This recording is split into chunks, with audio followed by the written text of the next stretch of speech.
Chile se encuentra en alerta por una nueva cadena de sismos.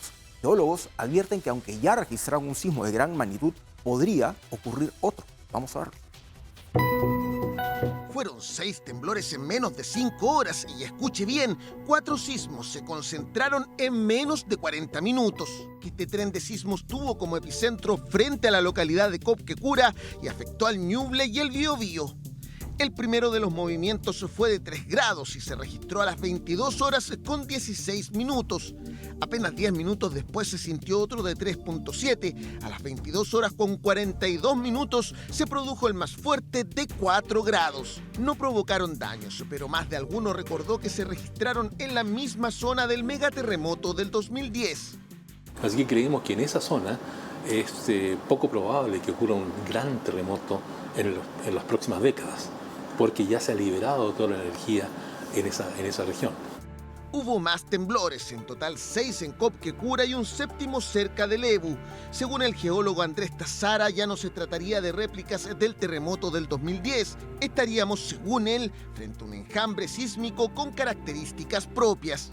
Lo más probable es que dentro del área del terremoto del 2010 no vaya a ocurrir un terremoto de esa misma magnitud en 100 años más o 150 años más. Pero sí van a ocurrir terremotos más pequeños y quizás no tan pequeños. Y esta es un área que tiene un potencial como para generar un terremoto quizás hasta magnitud 7,5. Mal que mal vivimos en una de las zonas más activas del llamado Cinturón de Fuego del Pacífico y los temblores como estos son parte de nuestra realidad. Bueno, un tema del que ya habíamos hablado anteriormente y que las mismas autoridades o los mismos especialistas en Chile habían advertido.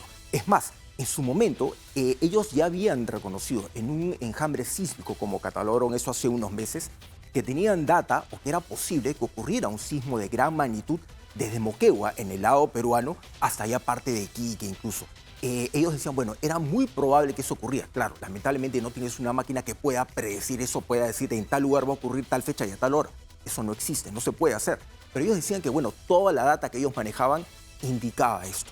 Ahora, claro, el último sismo de gran magnitud que ocurrió en Chile fue cerca del año 2010 aproximadamente. Y como bien señala uno de los geólogos, eso significa que ya se liberó gran cantidad de energía, que no va a ocurrir otro sismo similar, pero hay otro que lo contradice.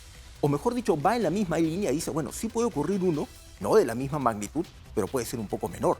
Igual, y va a ser igual de destructivo. Acá pensamos que el terremoto en Pisco ya pasó y acá 200 años y no va a pasar nada. No es necesariamente así. Hay que recordar que nuestro país forma parte de este cinturón de fuego, este anillo de fuego, que es toda una cadena altamente sísmica que compartimos con diferentes países, incluyendo Chile. Y lamentablemente, mientras en otros países se toman previsiones de simulacros y diferentes medidas para poder contrarrestar el efecto de un sismo de gran magnitud, aquí en nuestro país eso no pasa.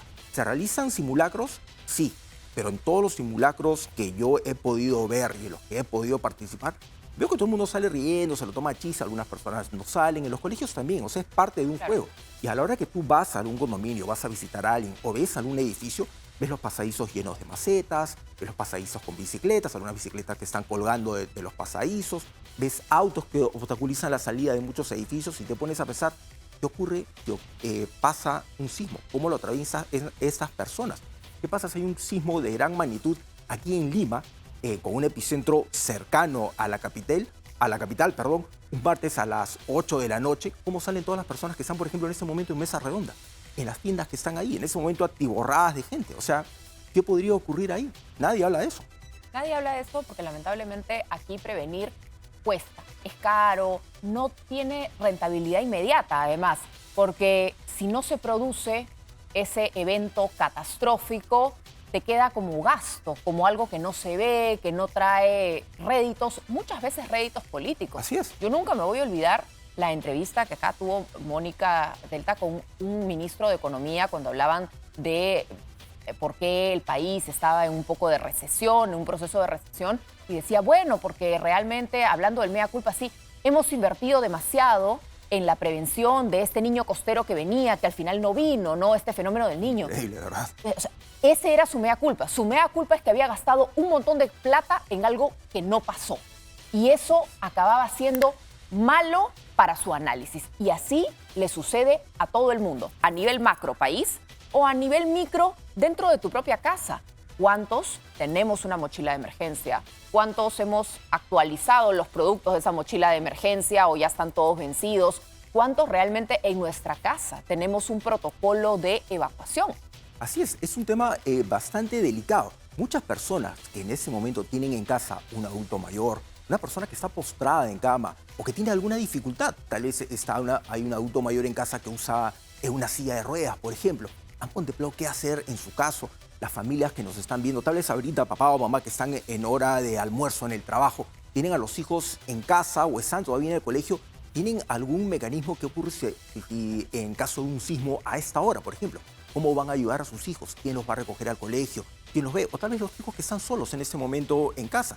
Muchas familias que papá y mamá trabajan, los hijos se tienen que quedar solos en la casa unas horas hasta que llega uno de los dos. Bueno, ¿saben qué hacer sus hijos en esta circunstancia?